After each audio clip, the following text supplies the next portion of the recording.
George Harrison never spoke loudly. In interviews, he hardly ever snapped. Nevertheless, he held a subtle resentment that deepened over time within the Beatles. Although it was quiet and private, it was genuine and intimate. Beneath his spiritual endeavors and contemplative serenity was a resentment that never entirely went away, the quiet underdog. George Harrison met Paul McCartney when he was a teenager in Liverpool on a school bus in the beginning of the 1960s. They connected over their passion of rock and roll and skiffle, traded records, and played chords together. McCartney was more forceful, older, and sharper. Quiet and gullible, George was captivated by Paul's assurance and, later, by John Lennon's genius. He was just 15 years old in 1958 when he joined John Lennon's band, the Quarrymen. At first, Lennon believed he was too young. George's rendition of Ronchi's lead guitar line thrilled John at a second audition that McCartney had to set up on a bus. What would turn out to be the most well-known band in history was made possible by that moment.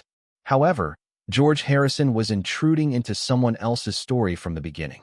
The band's early identity was driven by Lennon and McCartney. The main songwriters were them. They created the idea.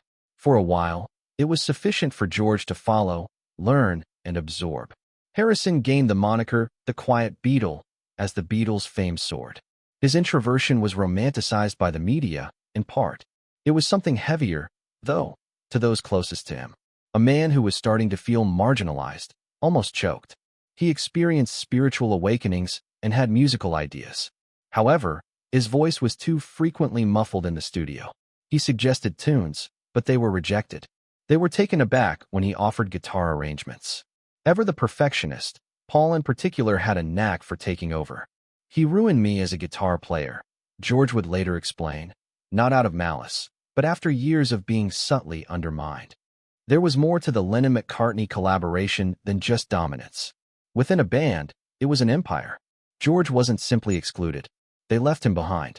And his frustration started to solidify as the group changed. Slowly, what had begun as admiration turned into resentment. Paul McCartney was the breaking point in the studio, and no one fueled that fire more. George Harrison was no longer satisfied with being the quiet contributor when the Beatles started recording the White Album in 1968. He was now a better songwriter, in self-assurance and drive. However, the tension inside the studio was rising. The dynamic was different. Motivated and meticulous, Paul McCartney had assumed a de facto leadership position. John Lennon was becoming increasingly unpredictable, frequently sidetracked by his new romance with Yoko Ono. And George had had enough of being ignored. The fissures that had been developing for years were revealed during the Let It Be sessions in early 1969. As the band attempted to practice, cameras rolled, but what they saw was more silent breakdown than teamwork. A notorious exchange between George and Paul was captured on video. Harrison's guitar part on the song Two of Us was being directed by Paul.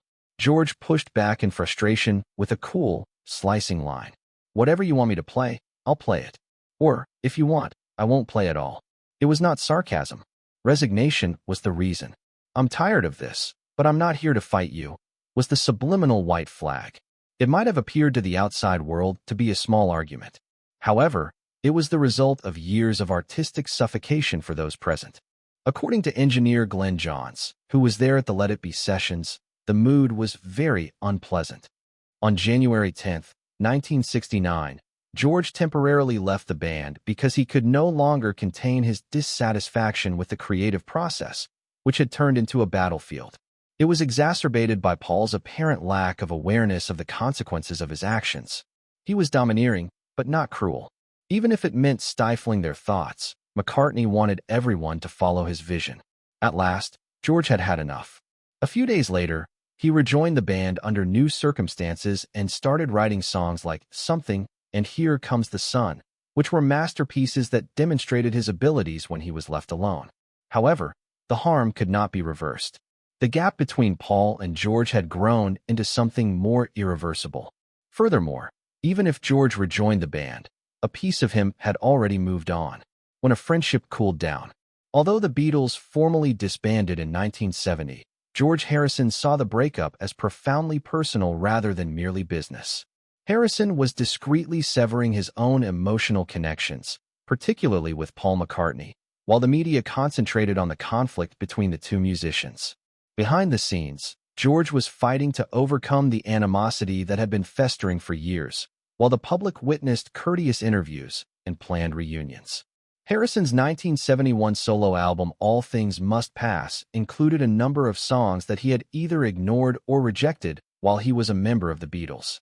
His old bandmates were not unaware of the creative and commercial success. While it was a particularly noteworthy track, although it sounded cheerful on the surface, the lyrics were scathing. Many saw the song as a thinly veiled barb at Paul McCartney's controlling behavior during their latter years as a group, and the title was a metaphor for the emotional chaos and dissatisfaction George experienced. And the resentment didn't end there. Harrison's 1973 album Sue Me, Sue You Blues was another incisive critique, this time focusing on the court cases that followed the split. Even though the song was directed at the entire group, it was obvious that McCartney, who had started the legal action to end the Beatles' commercial partnership, was the target of a large portion of his annoyance. Harrison felt betrayed by the move, even if it was necessary. It solidified their growing distance from one another, not just because of the legal drama. George never really liked Paul's demeanor, according to Patty Boyd, Harrison's ex-wife. She explained how the incessant disputes, particularly with Paul, would leave George feeling angry when he returned home from recording sessions. She claimed that they were tolerant of one another. However, I don't believe they were truly in love. They briefly tried to collaborate once more on a professional level. The remaining Beatles got back together for the Anthology project in 1994. Even so, old tendencies reappeared. Paul continued to be challenging for George. He would roll his eyes at McCartney's proposals in private, while Paul, who was always diplomatic in public, acknowledged that they still annoyed each other. Although time had gone by, the scars had not truly healed. A guitar went quiet. Even though George Harrison had established a prosperous solo career by the middle of the 1970s, the wounds from his time with the Beatles persisted, particularly with regard to Paul McCartney. Few people had heard George openly discuss anything in a 1975 radio interview with Alan Freeman. After spending so many years with Paul, he destroyed my guitar playing skills, so I didn't believe in myself. It was a silent yet incisive message of devastation. As my guitar softly sobs, I hear this from a man who is renowned for his guitar work on songs like Something. The remark demonstrated the psychological harm caused by McCartney's impact throughout those years. George wasn't implying that Paul had done it with malice. He meant that his creative confidence had been sapped by years of being overshadowed, scrutinized, and micromanaged. Too little time had been spent being heard on his own terms, and too much time had been spent acting what someone else wanted. His playing wasn't the only thing impacted by this internal struggle. It changed his perspective on teamwork. George said at the same time that he would be happy to rejoin a band with John Lennon once more, but not with Paul. He claimed that although Paul is a great bassist, he can be a little overwhelming at times. It was the reality of working with someone whose perfectionism frequently equates to control, not a slight. Harrison saw space as the problem, not just music. About being given room to develop, and there hadn't been much room for him inside the Beatles. Long after the acclaim had subsided, he was still plagued by that silent and agonizing conclusion. The wound that never healed was Lennon. George Harrison's relationship with John Lennon was arguably more complicated and difficult in many respects, even though his annoyances with Paul McCartney were more obvious. Harrison looked up to Lennon throughout the Beatles' formative years. John was braver, smarter, and older. George viewed him as a mentor as much as a bandmate. Harrison's early songwriting had been influenced by Lennon and McCartney, who even pushed him to try out new lyrical and structural approaches. As the years went by, that feeling of intimacy started to fade. George found himself emotionally isolated as Lennon grew more preoccupied with his private life, especially his relationship with Yoko Ono. John, who used to be proud of his relationship with George, became aloof. Additionally, Lennon's apathy struck a different chord than McCartney's commanding studio presence. He treated Harrison's developing interest in Indian spirituality and music with derision rather than inquiry, making fun of it. It was painful. In search of identity and tranquility, George had resorted to meditation and Hindu philosophy. Lennon, however, gave him little more than eye rolls. George's 1980 book, I, Me, Mine, revealed the full extent of their alienation. George made hardly any reference to Lennon in his more than 400 pages of introspection. It wasn't an accident, fans noticed. The quiet itself conveyed a message. Harisson subsequently acknowledged that their last years together were frequently chilly and that John could be a very challenging person. George was deeply shaken by the shock of Lennon's assassination in December 1980. However, even at that time, his homage lacked sentimentality and nostalgia. Rather, Harisson used music to convey his sorrow all those years ago. The song was a tribute and a subliminal admission of guilt. Yes, it recalled the early link, but it didn't act as though the suffering had never occurred. Harrison's remarks regarding Lennon became softer in subsequent interviews. Distance and age had given him time to think. Although he recognized John's brilliance and their complex past, the emotional scar remained. Harisson viewed Lennon as a person he had once naively followed and who had since made him feel invisible. That type of wound is difficult to heal, even over time. The last words, the last years. At least in public, George Harisson had mostly emerged from the Beatles' shadow by the end of the 1990s. He had changed from being a young guitarist vying for a spot on an album. He was a well-known solo artist, a silent benefactor, and a spiritual thinker by that time. However, in spite of his serene demeanor, he still carried the emotional scars from his time with the Beatles. Harisson seldom ever discussed the band until asked. When he did, his voice was abrasive, introspective, and frequently ironic. He did not exalt the past. At least it was his interpretation of the truth. When asked if he missed being a member of the Beatles in one interview, he said, "No, not with the others." Even though it seemed funny at the time, that comment demonstrated how deeply the wounds ran.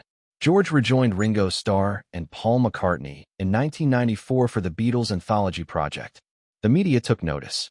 Free as a Bird and Real Love, two unfinished demos by John Lennon, were being worked on by the remaining members in the same room for the first time since their breakup. It was a healing moment for supporters. Insiders, however, saw a different picture. The old dynamics swiftly reappeared. Paul's orders caused George to become agitated. Harisson said in an interview that it was like returning to school when asked how it felt to be back in the studio with McCartney.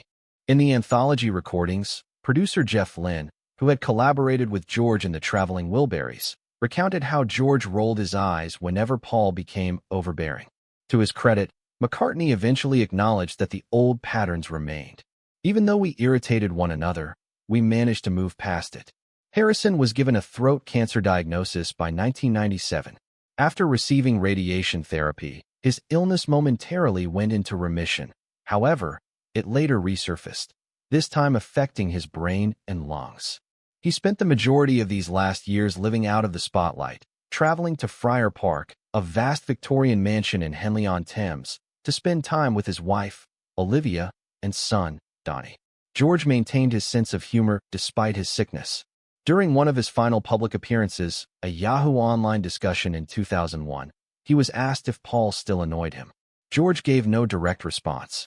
The old Victorian saying, "Skin not a friend with a microscopic glass," was what he used instead. Let his idiosyncrasies go since you are aware of them. It was classic Harisson, beautiful, intellectual, and blatantly incisive. Harisson had visits from old friends as his health deteriorated. Paul McCartney was one of them. It was a private and peaceful gathering. They sat together, holding hands, which neither of them would have done when they were younger, according to Paul's later account. In an interview in 2008, Paul referred to him as his baby brother. "We made jokes and discussed absurd topics. We seemed to be dreaming." On November 29, 2001, George Harisson passed away in the company of his loved ones at a friend's house in Los Angeles. Olivia claims that his parting words were straightforward: love one another. However, the intricacies of his relationships persisted even after his passing. Even though Paul publicly lamented George's passing and talked kindly of him in interviews, their hidden conflict had never quite gone away. If there was any forgiveness, it was silent, unfinished, and possibly biased. George Harrison's legacy includes music, introspection, and subdued revolt. Although John had never been the most vocal Beatle, his quiet spoke volumes about his genuine grief. There had been love and adoration over the years, but there had also been resentment. In the end, George Harrison was unable to forgive some people completely. Before George's death, do you believe that George and Paul ever really made peace? Please share your thoughts in the comments section. Please remember to like, subscribe, and enable notifications for more unsung music histories if you like this story.